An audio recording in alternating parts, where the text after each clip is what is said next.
Hello everyone. Today I will be comparing and contrasting two pieces of literature from Mesopotamia, the Epic of Gilgamesh and the Kesh Temple Hymn. So this is our agenda. First I will introduce both works, and then I will speak about their comparisons and contrasts, and then I will connect it to the culture, and finally the conclusion. First, I will introduce both works to you.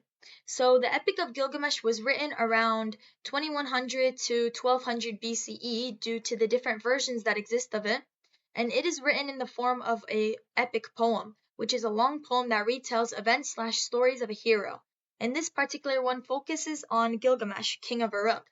It explores mortality versus immortality and friendship as well, and it shows how important the divine were to Mesopotamian civilizations.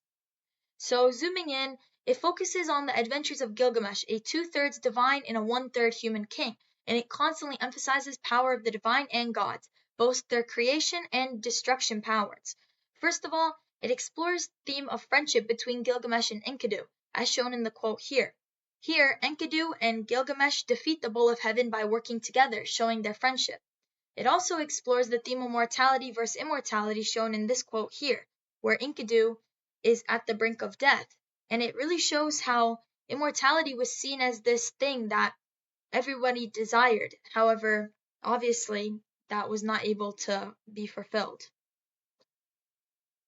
Secondly, we have the introduction to the Kesh Temple Hymn, which is written around 2600 BCE, and it is an extremely old surviving literature. It is written in the form of a hymn, which is a song, religious, that is used to praise a god, and it focuses on Kesh, a Sumerian city in Mesopotamia that was blessed by the gods.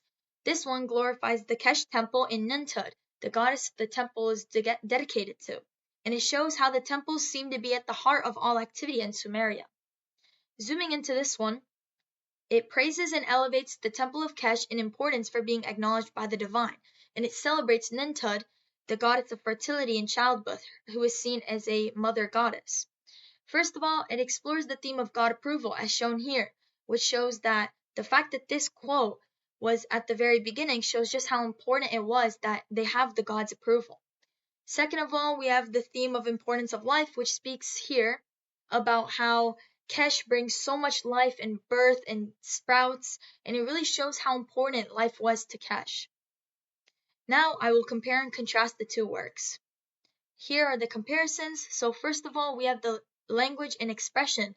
Both works use very dramatic and extreme language to reveal emotion and get their point across.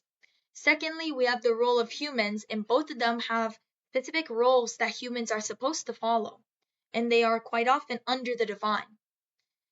And now we have the legacy, which shows that both works were written as a way to honor and legacy some kind of being. Like, for example, Epic of Gilgamesh, we have Gilgamesh, and for the Kesh temple, it's for the temple.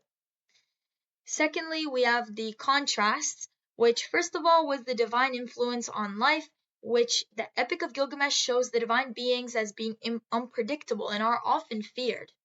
Whereas the Kesh Temple hymns, the divine beings are shown as in a much more positive light and focusing on their benefits.